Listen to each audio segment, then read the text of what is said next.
Calling all instructional coaches. Join Forward Edge for Coaches Camp in summer 2023. Coaches Camp is packed with high-quality professional development exclusively for you. Attendees will work with like-minded coaches on creating strategies for building teacher relationships, executing coaching cycles, and building a culture of coaching and tech integration within their district. There are 2 opportunities to attend Coaches Camp in the summer of 2023. You can join us virtually June 12th through 14th, or come visit us in Cincinnati on July 27th and 28th. Please visit forward-edge.net/coachcamp to reserve your spot today. Aloha, I'm Katie Ritter. And I'm Justin Thomas, and this is the Restart Recharge podcast, a podcast by coaches for coaches. We bring the tips and tricks to help you in your everyday work as an instructional coach or whatever they call you in your school. So hopefully you're going to leave this episode with us today feeling just a little bit less on your own coaching island. And we are continuing on with our little 2-part mini-series here on how we can solve the mystery of using technology with elementary, right? So as instructional coaches, we sometimes work with specific grade level in the buildings. Other times we're serving the entire district, including all grade level bands. But as I mentioned, sometimes it's a mystery, maybe for some, maybe not for others. That's why we got some people on here to talk about it. But how do you use edtech strategies with your elementary students? Our littles are excited to use technology, so we need to work with our teachers to make sure that they are using the technology in the classroom. And that is exactly what our coach and teacher duo that we have on here today from Southwest Ohio is going to talk about. So we'll talk with Sarah Kiefer and Brittney Priore on ideas for allowing our elementary students to use more edtech in their learning. So let me first introduce Sarah Kiefer. After teaching in the classroom for 14 years, Sarah moved into her current role as a technology integration specialist for Ross Local School District, where she works with teachers and students supporting all of their tech needs. Sarah loves educational technology and helping teachers and students include technology in meaningful ways. She is also a wife, a mom to 3 girls and 2 pups. She enjoys running, crafting, and do-it-yourself projects around the house. She is also a Google certified innovator, trainer, and educator, as well as an ambassador for several edtech products, and is proud to be a part of the Shake Up Learning Training Team with Casey Bell. You can also read her blog, Tech You Can Do, and be sure to check out the TYCD resources section, a weekly share of resources for you to try. Finally, Sarah has also co-created the templates4teachers.com with Beth Kingsley to share their Google templates for all teachers. And her newest adventure is Tech with Littles, a co-created space focused on helping teachers use technology with our littlest learners. It can and should be done. You can find Sarah on Twitter, Facebook, YouTube, and Wakelet. All links can be found on her blog. We'll share out her Twitter later on, and it will also be on our Buzzsprout. So welcome in, Sarah. Yes, welcome, Sarah. So glad to have you here. Thank you. I'm excited to be here. Awesome. And then I have the pleasure of introducing Brittney Priore. Brittney has earned her bachelor's in early childhood education from Mount St. Joseph University and her master's in reading science. She is currently teaching first grade at 3 Rivers Elementary. Over the past few years, she has collaborated with an amazing technology integration specialist to create and implement useful and meaningful activities for her students. She uses small group, center-based math, and ELA rotations in her classroom, and she is enjoying integrating tech activities into her existing frameworks. In her free time, you can catch her anywhere outdoors with her husband Michael and son MJ. She enjoys shopping, traveling, taking walks, and wellness, and you can follow her on Twitter at Britt Priore, and that is Priore. So Brittney, we are super excited to have you. I love when we get I love when we get non-teaching guests on the show or non-coaching guests on the show. Non-coaching guests on the show because I think you bring an awesome perspective for coaches who are our primary audience listeners to think about. So love having this coach teacher combo here. So welcome, Brittney. Oh, yeah. Thank you. Thanks for having me. Yeah. And before we dive into episode questions, I would just love, how did the 2 of you meet? Because you're not working together, and I don't believe you have necessarily ever worked together, although I don't know that to be 100% true. So how did the 2 of you meet and really start working and collaborating together on, helping teachers of littles use technology? Yeah, so we actually worked in the same school district for my first 4 years of teaching. Okay. And Sarah very gently but forcefully came to me and asked me, what my goals were with technology. And at the time, I was a brand new teacher, so I had absolutely zero goals. I was just trying to survive. So Mhm. Sarah really took me under her wing, and she came in weekly. She did lessons with my kids. She taught me the tools in order to help my kiddos with technology. So it just started very small, just getting to know one another. And then, she was in my room on a weekly basis pretty much from that point forward. And here we are today. Awesome. Good. Well, that's a fun story. And I know we, a lot of the questions, and I think, Justin, you kind of got the idea after Ohio's, like edtech conference that takes place February of every year. And the two of you presented together there, on this very topic. And I know that we had some coaches attend, and really enjoyed it. And I think it kind of helped give Justin the idea that, we'd love to have you on the pod. So, we're excited to learn and kind of hear more firsthand about some of the work that you all have been out there sharing with other educators. Yeah, so let's get right to it. Brittney, as we mentioned, you're a first grade teacher, and Sarah, you work across all of K-12, but certainly with the littles as well. So let's just ask the big question here. Why is it important to tech with littles? I'll start it off. I Sure. come from classroom background. I taught 5th grade, and then I taught 7th and 8th grade.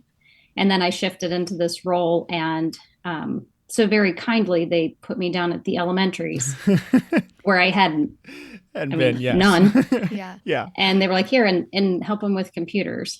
And I was like, Oh, boy. okay. So, I really wanted to do this. So I sucked it up and I went down there, and I found that, like, I absolutely adore it. Those little kids, I walk in and the kids like cheer. You don't get that in your 7th and 8th grade classrooms much. Yeah. Not as much. But so then, like, just working with teachers, new teachers like Brittney was, veterans, where tech is more or less dumped on them and said, you have to do all this kind of stuff.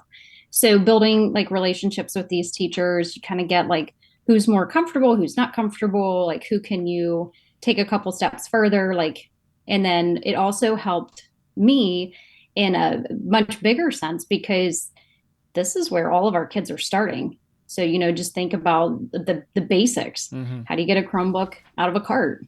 Until you like know how to do that, you're lost, and you cannot do tech in the classroom.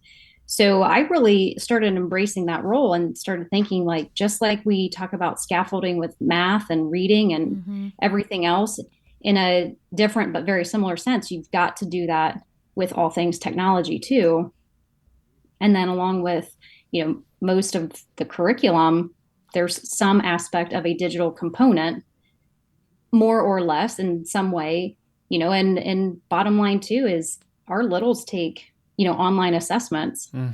That's a required thing. And I always tell people, like, the first time you go into a kindergarten classroom, first grade's a little bit easier, but you go into a kindergarten classroom, like, be prepared to sweat, because you're hopping, and the more people, the better, but it still is like, whew, it is really warm in here, guys. And, the kids just, their hands are up, they're calling out. And I truly do love it, but it is very different from the older grades. So I love trying to help them build up to where, like middle school teachers get them, and hopefully take them a lot further. Yeah. Sarah, quick follow-up question for you before Brittney answers that one. But what was the because I also came from like the secondary world. Same here, yeah. And then was coaching K-12, tech coach K-12. What was your biggest aha when you entered some of those like younger classrooms for the first time, with you helping them with technology specifically? So teachers would come and ask me questions, and it didn't matter if it was like, how do I do a Google form, or how do I use this particular program? But my brain was so wired to go, oh, my 7th and 8th graders. And I'm like, oh, geez, like a lot of these kids don't read yet. Like you can't refer to things the same way. So like I use a lot of color words, shape words, but it's like, you can't just say, go to X program, because they have literally no idea. So it's like, it's not even just doing whatever the program is. It's, how do we get them there? And that would, to me, because like my 7th and 8th graders would come in and you could say, open this up and log into this. And they knew it all. But these little ones, until you teach them, and that is a very real, huge piece to anything. Mm-hmm. So that was like my biggest, like, whoa, we can't even do the technology until we can get into the technology. Yeah. So for me, that was just, that's step one. Yeah. I joked it, but it will be out by the time this one is released. But I joked with our first guest, Debbie, that my big like, oh geez, I'm an idiot was like, can't they just log in or just have them log in? They're like, they don't even know their letters yet. And I'm like, I'm an idiot. So yeah, okay, sorry. I didn't mean to. I hope I didn't derail your train of thought, Brittney. No, actually, that's exactly what I was going to say. It's so important because I think when we're thinking like as a district, what can we offer our students? Each district is like afforded these really great opportunities for their kids. But when you break it down and you think about your littlest kiddos getting on technology, like you said, we have to get them logged in. And then we have to have enough time after we get them logged in to do named activity that we have, access to. So that's I think where Sarah and I kind of tag teamed, because I think a lot of elementary school teachers feel that just, that wall, like, okay, I have to get them logged in before I can even do the next thing. And then that's 30 minutes. And then how am I going to fit this in with everything else I have to do in the day? So Sarah really helped me see like how it was possible. She like simplified, and I wouldn't say dumbed it down for me, but like showed me the possibilities. Like, yeah, they can't type in blah, blah, blah at blah, blah, blah.com. That's going to be way too much for them. And it's going to take your entire technology time. So how can we make this simple? How can we get a QR code login or make their login shorter, that type of thing, with it still being secure. But more simple. So I think that's a big step that I think a lot of people don't think about. They think about just using the technology and the applications that we have, the programs that we have, but it's those kindergarten teachers and first grade teachers, man. Like, we're thinking about, getting them onto the device and, how are we going to explain the steps to get to the activity? So, a lot of creative work, and I think Sarah and I just like worked together. I think I watched her teach a lesson one of my first times, and I was just in awe of her. She's like talking to the kid. She's like, find the skinny snowman in the right hand corner. I'm like, skinny snowman, like, genius, like, it's so smart. I've never heard it called skinny snowman. I love that. Yeah. They know it. They're like, oh, there it is. And they click on it. I'm like, this lady. Okay, I'm keeping her right by me. I need her forever. So I think like the earlier you get them started and like just folding in those skills, like very, very simple steps, like the more successful and like the more you can use it daily, so it's just important to get them going. And it can be scary. Like a lot of teachers, even that I work with, they do what they're used to because they're comfortable. But it can be easy. We can make this doable for even our littlest learners. Yeah. And I'm curious, when the two of you were working together, right? Like, that's great, right? I mean, Brittney, it sounds like you were maybe like Sarah's dream teacher to work with. You were up for it. You were ready to go. That's like, I was just like, help me. Yeah.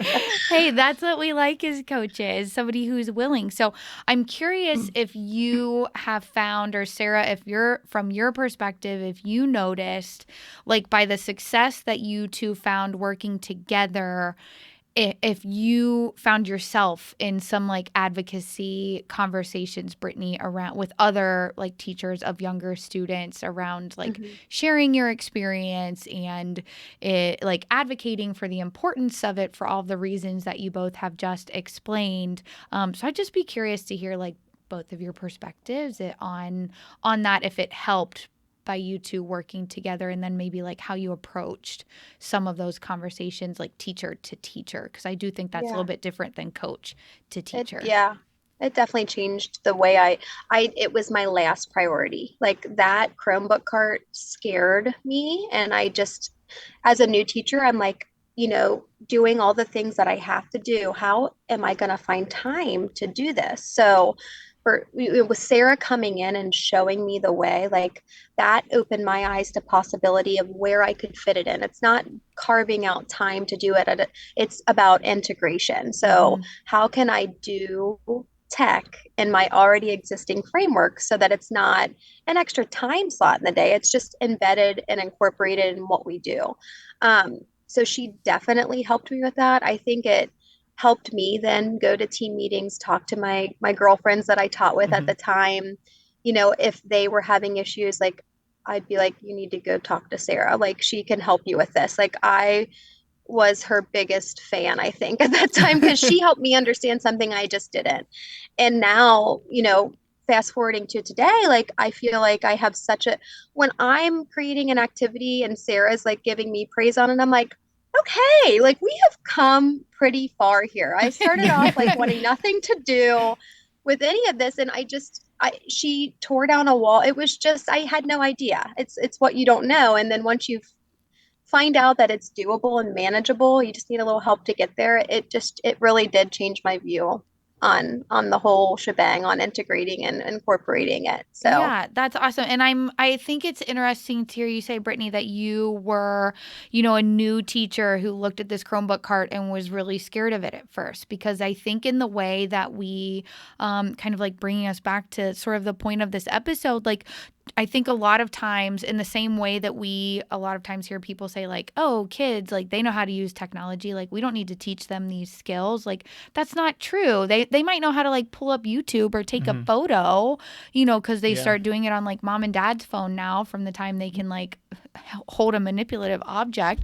But like that doesn't mean that they know how to use it for education. I think we've also lumped like younger teachers into this category of like, we don't need to give them the training for new teacher orientation. They know how to use it all, right? Yeah, we don't need to go through teaching them how to use the LMS because they're younger. They'll pick it up quick. So I just think it's interesting to hear you say like, no, you needed that support and that connection of how to actually use that effectively. So Sarah, I don't know if you have a perspective on that, like if you think that was maybe like critical or helpful, the work that you were able to do with Brittney and maybe getting into some additional elementary teacher classrooms. Well, I send her a check every month, like thanks for referring me to these, like build my business, right? Yeah. How about that? A lot of what I consider like my success in classrooms, because I've been able to get in there, is teacher word of mouth. A first grade teacher like Brittney saying like, hey, Sarah, help me out with this. Or, in their team meetings, a lot of times we have to tackle X thing going on and, none of us know how to do it. And could Sarah come in and help because it has to do with the Chromebooks. We had an interesting situation. I think, Brittney, you were maybe there, I think, when we went one-to-one in all of our kindergarten and first grade classrooms. And I remember the teachers' eyeballs just got like huge and they were like, what are you talking about? And I was like, don't worry, guys, like we're going to do it. We're going to do it. And it was fantastic. I'll be there, help you guys out. We'll walk this. Like, obviously, you got to think kindergartners, it's not meant for them to be on them all day long. Right. But once and I don't, like, I'm not going to say that I'm a great judge of people, but there were a lot of teachers that would reach out, and then thanks to them, it was, oh, well, Sarah made that process really easy. You should have her come. Or they just shared that process, and then I'd get like, well, thanks for, helping out Brittney, because now I know how to do this too, because Brittney, told me. And it works that way, not just for the new teachers. It works that way a lot for the veteran teachers. Absolutely. So it's wonderful. And because I am split across buildings, what I really love too was I could see what teachers that were comfortable, what they were doing in, say, one of our buildings. We're a small district, but they don't always have that time to collaborate across buildings. So like what one third grade teacher was doing, I could come back and be like, hey, are you guys aware of this? Like, did you know this was on the report that you need to look at? And So it wasn't just always how does the program work for kids too. It was also helping our teachers like better understand what they had at their fingertips, which me being that go-between, because literally I go between the buildings, I can carry that information back and forth, or I know that like this teacher is really good at a particular program, that one's struggling. Like, hey, why don't you email this teacher? And, trying to help build those connections too. So I love that part of my job.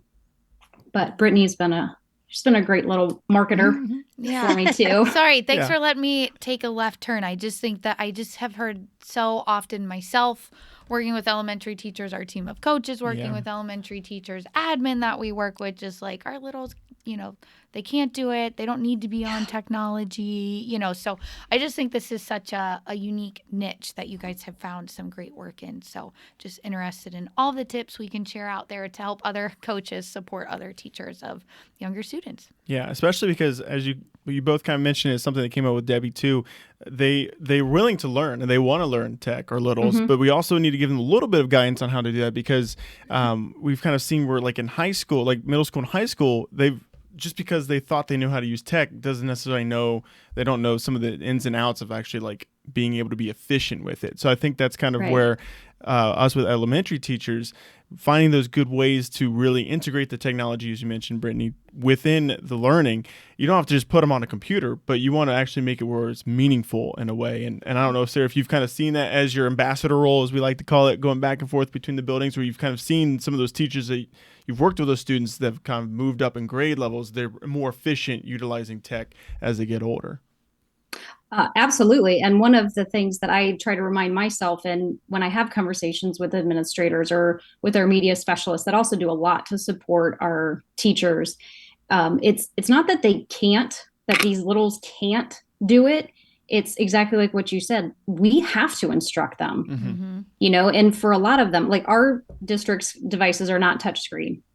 So our kids, they come in and they're, trying to tap on the screen and, well, no, that doesn't work, and the teachers, they do in a way expect these kids to know. And I'm like, what are they using at home? Oh my gosh. Yeah. Like Katie said, it's phones. They're not like prior using... background knowledge on display right there. Like we're So in a large part, what I feel like one of the things that I love doing is just having a conversation with a teacher going, it's not that your kids can't, not at all. Like the ceiling that we put on them is of our own making, not their making. These kids, they just eat it up. It is work. Like without a doubt, it is work, and it is hard work, and it is very repetitive work before you really see any kind of results. But it's the same with teaching them reading. It's the same with teaching them letters and math. And, so I love having that like advocacy role, to remind them, teachers, admin, parents, even sometimes too, you go, I mean, they're 6. They're still learning their letters, peeps. Like, let's take a deep breath here. And Sarah always says too, like anytime we have conversations with others that, are centered around technology, like we are in the best spot with this whole technology outlook where we can take them where they come in, whether it's they're having experiences where they are, here's my phone and you're on it for hours, or you don't know anything. Like we are in a sweet spot of teaching them at the right age, proper usage of technology. So even if they're at home doing whatever they want to do, if it's unsupervised, they're at an age where we can really show them proper usage, show them what's okay, what's not, digital citizenship, all of those things that these little kiddos, they are rules, and these kids are straight up serious about their rules at this age. So they're like, okay, if I'm not supposed to be doing this, and we can show them right from wrong. We can show them how to use it properly, and, when they should not be on it, or if they see something they're not supposed to see, what to do. But if we don't capitalize on that and use what we have at our fingertips and showing them, then they're going to go on. And by the time they get to middle school, like they know all the wrong things to do with their technology versus, hey, I had a really good experience in elementary where, this was modeled for me and I got to practice it and use it to further my learning and interests in a positive way. So I just think that, for me, using it more and showing them this is a great way to use it, or if we're doing research, like, let's get your computer out, let me show you these things that you can access. They take it and they run with it and they go home and they use it and they want to run back and tell you about what they did. And they just want to make their teacher proud. So I think it's something we have that we as educators like have to use more, more to our advantage. Yeah, that is such a great point, Brittney. I haven't you said it so eloquently, so I won't even try to capitalize it. But I think that was an excellent point well taken there. Okay, Brittney, I'm gonna start with you on this one. And then Sarah, I'll pivot to you for your perspective, like at a larger scale with additional elementary teachers. But share some examples of some lessons that have utilized technology, maybe in particular, like, wow, I didn't even think, like Sarah, Brittney, you said at the beginning that Sarah helped you kind of see like how to just embed it so it was part of what you were doing, not this extra like tech time. So maybe what are some of those big like ahas for you that are now some of your go-to ways that you're using it? And like I said, I'll start with you and then maybe Sarah, some great examples from other elementary teachers that you can share. For sure. Yeah, I definitely piggybacked on anything Sarah gave me, still do, but creativity wise, like I was not comfortable doing that in the beginning. So like if she showed me something or brought a lesson in, a lot of it was like build a something, snowman, turkey, like those holiday themed things where it's like super fun for the kids, but she was embedding math, she was embedding like reading and writing. So it was like this all encompassed like activity where they're doing it all on one activity. And I was just amazed by it. So she would, share those out and I would use those in the classroom. I think last year for me, I finally like sat back and was like, wow, I'm using it. Like I'm doing it. I do center-based ELA rotations and math rotations. And I'm really, big into the science of reading and just best practice on, making sure our kiddos are learning their phonics skills, the proper way. So I created this slideshow where they were recording themselves using Mote, and then they were listening back to their own sentences. They were, segmenting their word out. They were able to drag chips up to, show each sound in the word, and then they were typing it into a sentence. It was just this baby of mine that I had in my brain forever. And then I finally like realized like Sarah helped me do this. Like I sat down and I did it by myself, but like I didn't know what Mote was. I had no idea how to share slides so that each kid was getting their own thing and like how to do that each week. I mean, she just really gave me the tools to do something like amazing for my students. And that was last year. And I sent it to her. I'm like, hi, I think this is a good tool. And she's like, yeah, that's a good tool. Like a lot of teachers could benefit from. So, we added it to our blog and it just encompassed everything I've learned with her, starting from making a Google slide to adding it to Classroom, making copies for each kid, all of these little baby steps that she taught me over time just all came together. And it's still a tool I use today. Like it's something that's just a part of my day. It's not an extra step.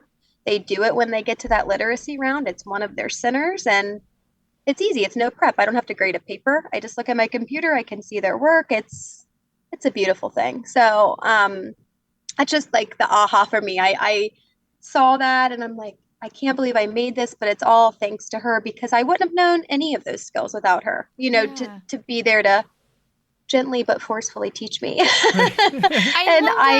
You just want more and more. It's just awesome. Yeah. I love that. Congratulations to both of you for, that moment of teaching someone how to fish and Brittney being willing to learn. Yeah.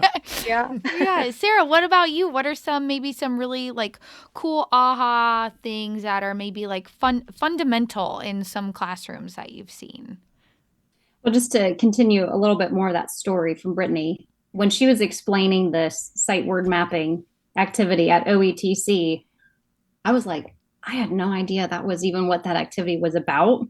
Like I looked at how she had things laid out and then she explained, I'm like, oh, that's how these kids are used. Like I didn't know, like, I don't know the science of reading, right? That's not my Right. So to hear her explain it, I was like, I literally stopped and turned and looked at her and I said, do you guys understand what she's asking her first graders to do right now? Yeah. Like the dragging and dropping, moving from one slide to the next, recording their voices, Right. listening back to, I mean, I said, you guys, this is mind boggling for like a first grader, except she's done all the prep work leading to it. And she's excited about the actual slide deck that she created. And I'm going, this is amazing learning for these little ones. Yeah. And she just uses it on repeat, like over and over again. I know. I held back tears a little bit. I gotta be honest, but I get choked up all the time. I thought it was such a fact. I'm like, wow, this is really incredible. Yeah. Like one of my favorite things is to use Moat. Like when that came out a couple years ago, I like hopped on board and I was just like, oh my gosh, like Moat is one of like, you know, the best tools that has come out in a while. It's embedded right in slides because that's one of the biggest things with these littles is they need things repeated. Yeah. They're not going to get directions the first time. They're all learning to read. So you can't just put words down on a slide or a piece of paper. So when I truly grasped like what Moat could do and I made myself an account and all that kind of stuff, I started using that in any of the activities that I did. And a lot of them are slides based, you know, Google Slides, because I love how you can put things in the background and then they can't delete unless they delete the whole thing. And then you just bring it right back. Yeah.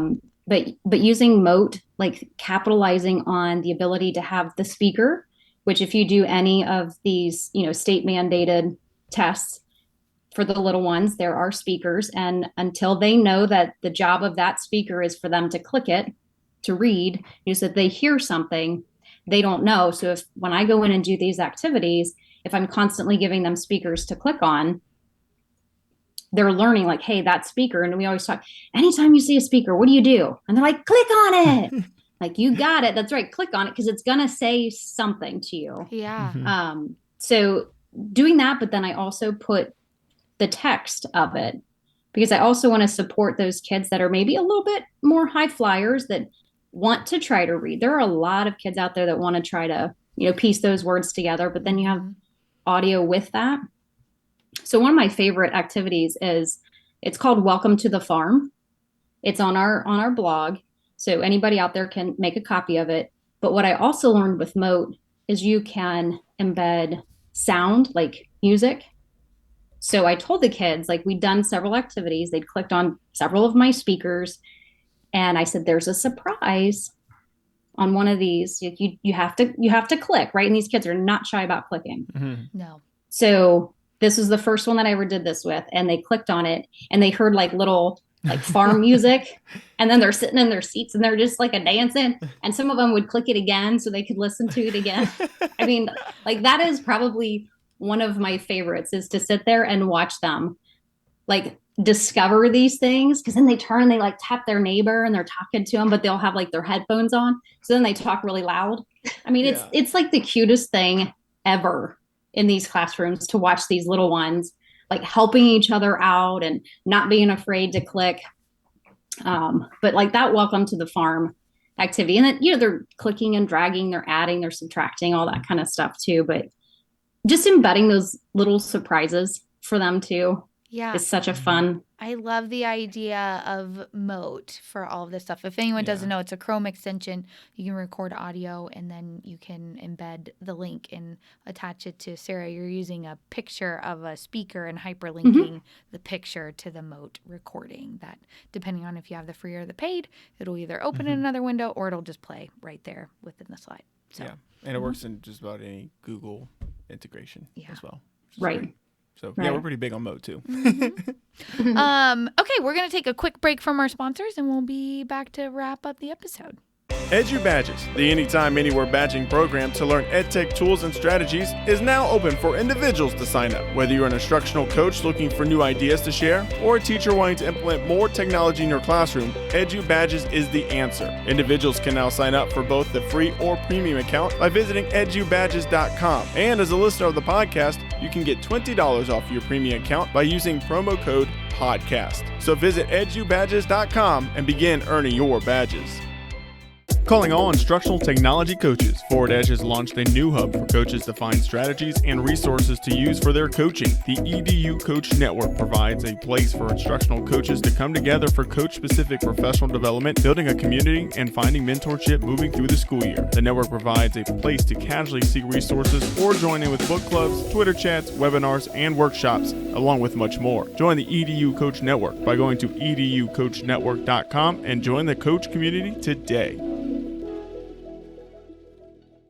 All right, welcome back. We are here with the Restart Recharge podcast, the second of a two-part series talking with how we can integrate technology with our elementary students. Justin Thomas, Katie Ritter, we have special guests Brittney Priore and Sarah Kiefer with us.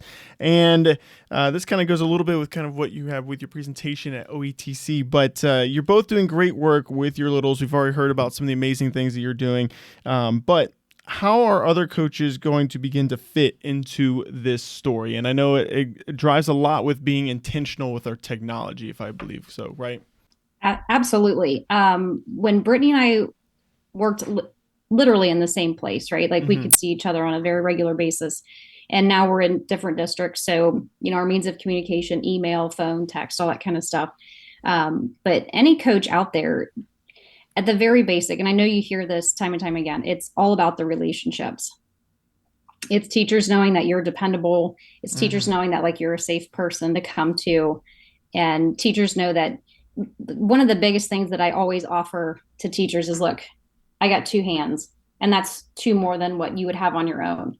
Like you can do the lesson, you can be the lead. I can come in, we could do, back and forth, like whatever you want, but like I can bring in my two hands, and that goes a long way with your primary, especially your primary teachers, that they don't have to do it alone, because our class sizes are not tiny by any means, right? So a lot of them. Another adult in the room a lot of times just helps them take that breath and go, okay, like I can try this because she's going to be there too. And I've been there when things have gone south. Like things have gone south for me. I think it was the day that like we just couldn't log into the Chromebooks. There was an issue with Clever, and the teacher looks at me and she goes, what are we going to do? And I was like, I'm going to think really fast here. Like it's just knowing that you're not alone in it is a big thing for coaches to understand. And then when you do build those relationships and you can have those conversations, like Brittney, like, what do you want to do? Like, what is your next goal? What piece of your curriculum would you like to see, be taken further? So like, that's where like any coach of any grade level can really fit into any story in any district, because that's what it all boils down to. Is it's a trust factor, it's a relationship factor.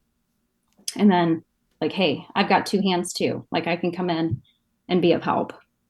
Yeah, I like it. We just increased the number of hands you have by 100%. Yes. And keep doing that. Yeah, to help you out here.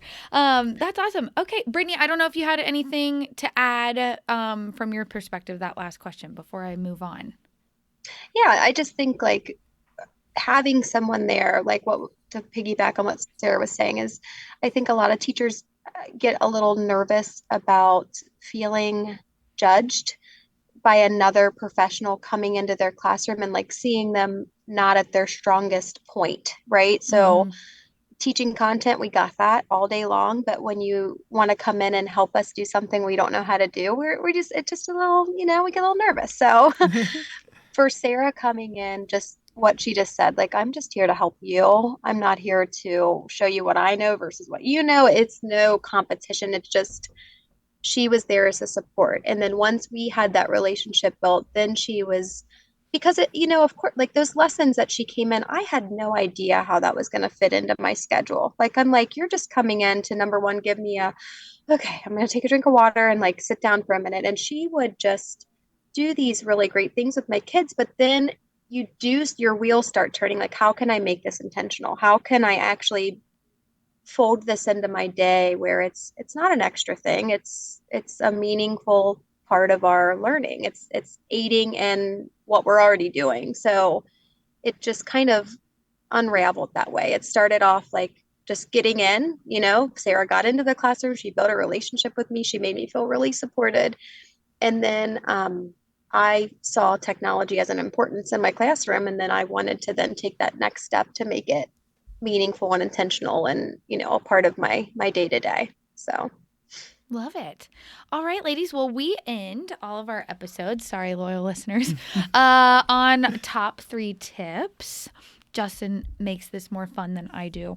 But we will, what are your top 3 tips for implementing tech with littles? And Sarah, if you wanted to take a little spin on like helping teachers implement tech, feel free. Brittney, you want to go first? You want me to? I'll go first. I would just say, for the teachers listening, just don't be afraid to take a chance and let somebody in to help you. Don't, try the new thing. Try, if your current curriculums have programs, don't be afraid to explore them and use the tools at hand. And then if you don't have something that supports you and what you're doing, like just make it. It doesn't have to be flashy or anything spectacular. If you have a goal in mind, like I want these kids to segment a 3-letter word, pull up your Google Slides and make it. Like you can do more than you think you can. You don't have to buy it. You don't have to borrow it. You can do it. So, I feel like those are the tips that I've kind of lived by and still do. So mine match a lot of what Brittney said. Use the tool. Probably one of my biggest tips is use the tools that are provided to you before you go seeking out extras or the peripheral kinds of tools. If you have a math program that has a digital component to it, use it. Try it out. Like that's probably one of the safest spaces that you could go with your students. If your ELA program provides books on the computer for them to listen to, or some means of typing thing, like use that stuff first before you bring in a whole bunch of other things that maybe you're not comfortable with. Because if you're not super comfortable with it, neither are your kids. And, we have to be mindful of the curriculum too. Mm-hmm. Another tip I would say is you've got to have like an understanding of where your students are coming from. Don't make assumptions. Like I try to kind of smooth the path. So constantly talking from one grade level to the next. And I try to have conversations with what's gone really well this year, what's something you would like to see, like your next group of kids coming in with the skills to do. But be mindful. Those assumptions will really kind of ruin your day. If you go, oh, well, I assumed you knew how to. Mm-hmm. And then you go, oh, half of you don't.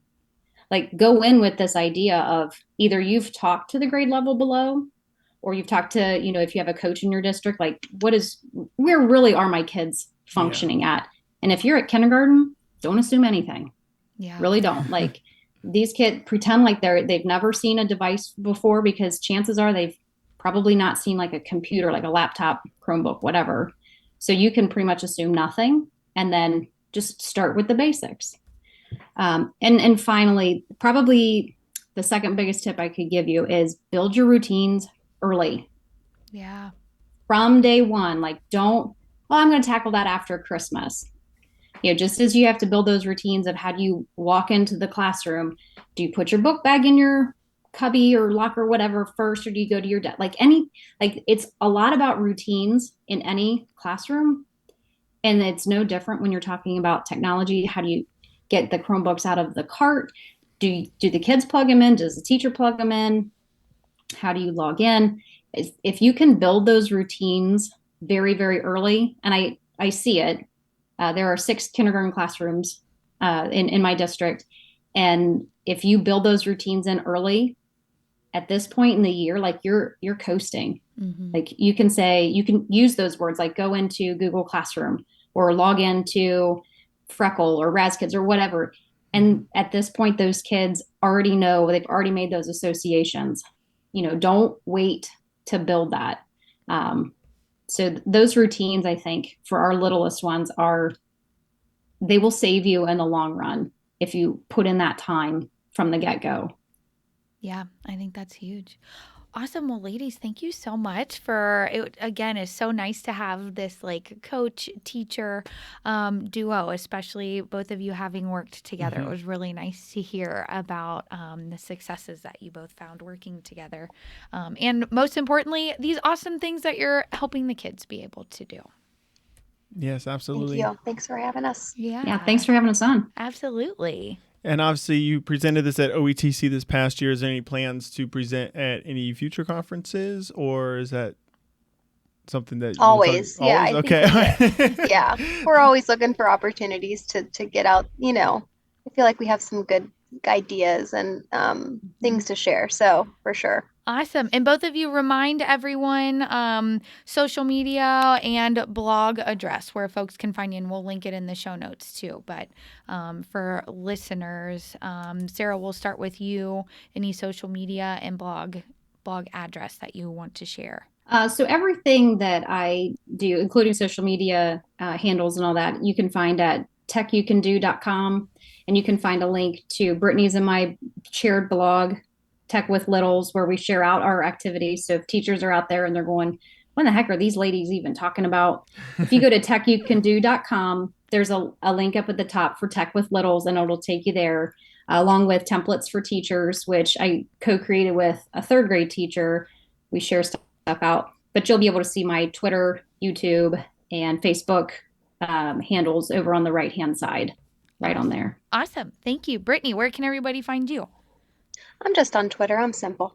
So it's Britt Priore. It's Britt Priore. And then we also have our Twitter, Tech with Littles there too. And you can find it on Sarah's blog. So that's the best way to get to us and communicate with us. But we love to hear from teachers that use any of our activities. They're free to anyone on Tech with Littles. So we love the feedback. It helps us to keep, creating and offering more. So awesome. Well, thank you. Another 2 weeks, we got another episode coming on, and we're going to have the return of John Smith from Book Creator. I feel like we should have like some fancy music for like the return of. Oh, well, I did applause. We should have done that was the one time I should have hit the actual like jazz music. But hey, that's okay. We got John Smith returning from Book Creator. He's going to talk with us how it actually might be okay for certain edtech practices and implementations to just kind of die out at the end of the school year to make way for something new. So that's going to be a really interesting conversation, the way we had talked about getting him on. It was very interesting in that moment, so I'm excited to hear him elaborate more on it for the podcast here. So join us in 2 weeks for that very interesting discussion. Yes, I'm excited too. Be sure to subscribe to the Restart Recharge podcast wherever you listen to podcasts or at restartrechargepodcast.com. And of course, you can follow us on all the social media at RRCoachCast. And as Brittney mentioned, feel free to reach out to us if you want to connect on social media. If you got anything on your mind, let us know, and we'll probably feature it on the Restart Recharge podcast because we want to make sure that everything that we talk about is burned into you. Yes, so press the restart button. Recharge your coaching batteries and leave feeling equipped and inspired to coach fearlessly with the Restart Recharge podcast, a tech coach collective.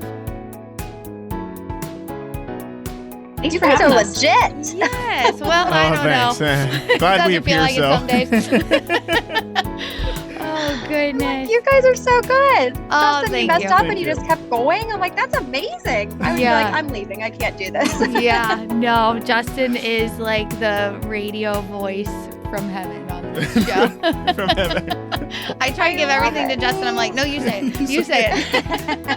That is true. Yeah. You didn't ask, though, if we were recording. You just said, are we all ready? And then I got like really thrown off because you just started. Do you feel like I'm growing up in podcast land? Justin, did you record? Oh my God, Sarah! Please say yes. Looks like Do that to me. it. Looks like it. It would ultimately be my fault because I didn't ask.